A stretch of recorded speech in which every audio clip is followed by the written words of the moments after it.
It is coming down, windy as heck. I hope you can hear me over this. Um, so today is Neptune Cazimi. What does that mean?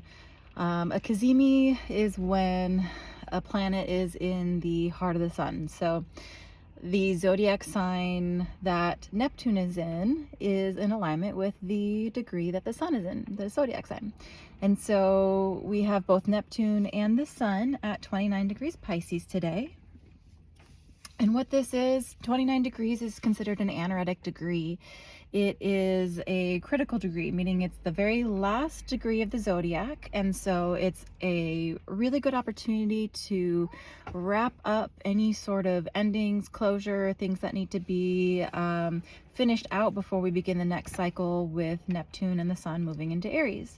So as we know, the sun is moving into Aries tomorrow with the spring equinox. That's, March 20th. But we have Neptune will be moving into Aries for March 30th, and this will be the first time in something like 120, 130 years or more. I don't know off the top of my head. But it's been a long time. And so this is a really excellent opportunity to reflect, dive deep, connect to spirit. Neptune is all about our dreams, our hopes, the deeper healing that we have opportunities for.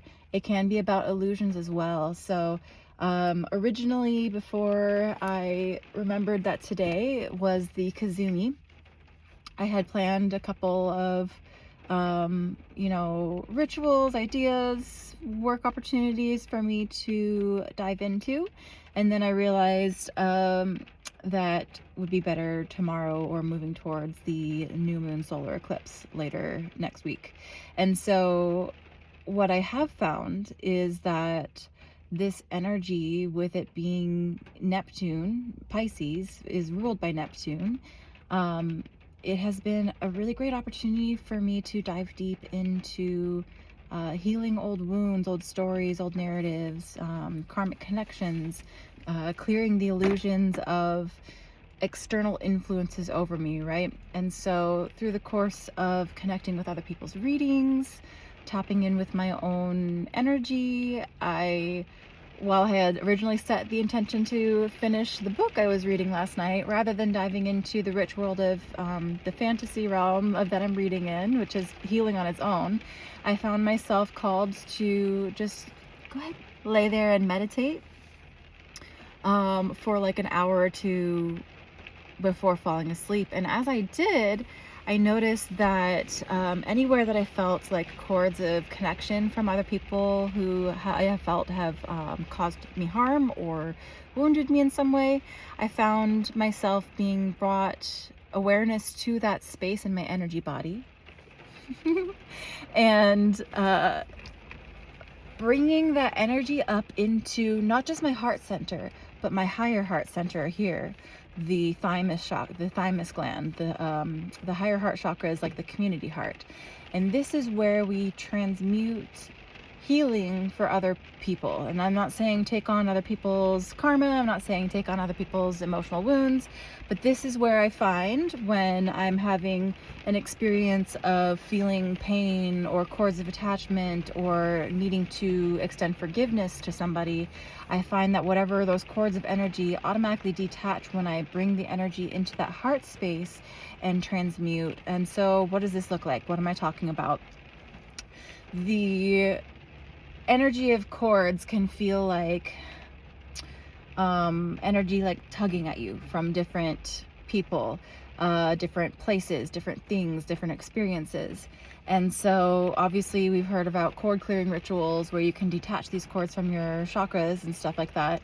But when the wounds persist, the cords will keep reattaching, whether we have our own wounds or if that's the fresh pain of the connection lost, things like that. And so I find, instead of like cutting the cords, detaching them at their root, like little roots, like from a tree or a plant, that have like latched into the different chakras. And so when I detach them that way, they seem to stay. I'll like flood that energy portion in my body with light. But I extended it further last night into Once I recognize the root of where that cord is attached, who it belonged to, what experience it belonged to, it allowed me to trace back where that core wound was stored in my physical body in pain, detected through the chakras, and allowed me to come back to a space of love instead of fear.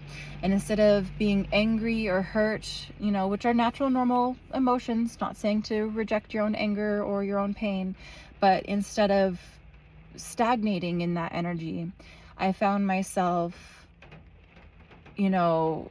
extending love and forgiveness for the other person, for myself, acknowledging and seeing this higher perspective and karmic understanding of why certain things played out how they did, or why, maybe I didn't have the knowledge that I have now.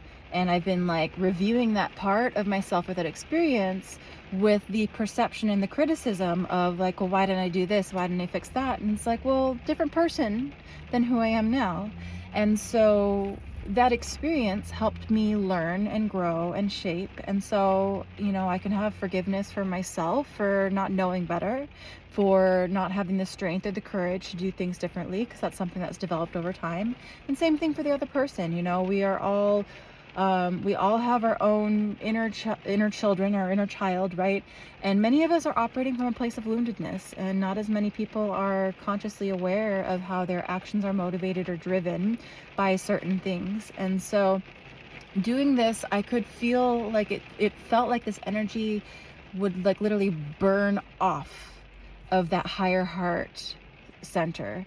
And it felt so much lighter. I don't feel those cords attaching. And, so I do some of the work I tap into the Akashic records. I will clear out outdated, lower vibrational soul contracts. Go ahead. Am I talking to someone? Not you. I will clear out outdated soul contracts. And sometimes these have sigils. Sigils are basically like intentions compressed into a little symbol that get activated and imbued with energy from our attention and our focus, right? And so some of the lower contracts will have like sigils, and these sigils to me will appear black. And while I take some of these contracts and burn them off with like a violet flame, these darker sigils usually get lifted and sent back into source by my guide team. And so after I found myself rapid fire doing this for lots of different people, it was like bringing my conscious awareness to all the places that I needed to forgive, all the places that were attached, holding me in lack, holding me in scarcity, holding me back from being seen and from fulfilling my dreams and my vision. I found that at the very end, whenever it seemed like I was finished with that process, it was just kind of like, a download. I received a sigil coming down from source that was gold. And it was like, by engaging in this healing process, I was able to lock in this new intention, this new focused direction, where I had this soul contract with myself, and that golden sigil was set into place by that golden healing that happened. And so long story, long-winded, whatever. I'm not terribly surprised when stuff like this happens, but I did feel called to share, since this was tying in with the Neptune Cazimi. That sun is that golden light and Neptune is that healer. And so it's got that golden healer. If you have any, if you're into crystals, I recommend getting the golden healer crystal. This one is a really great tool if you work with the public, do readings for people, energy work, that sort of thing. And it can help you transmute the energy. And so I was basically working with that golden healer crystalline consciousness last night, and I'm curious to see if you've experienced anything like this before too.